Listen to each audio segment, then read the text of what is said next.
They go crazy. Tapos, alam nyo, kanina ko pa kasi nakikita sila na nakapila, naiinitan. Kaya gusto ko bigyan ng pagkakataon, lalo na to.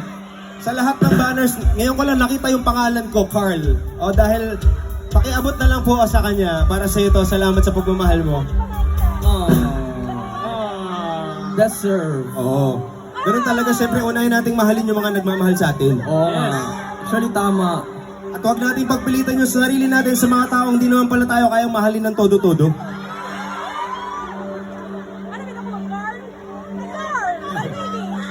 Sino dito pagod na magmakaawa para sa tunay na pagmamahal? Okay.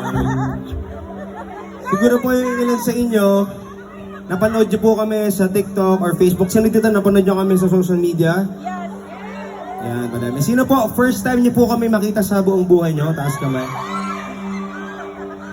Curious lang po ako, may tanong lang ako. Pogi po ba kami sa personal? Pogi naman. Kaya ako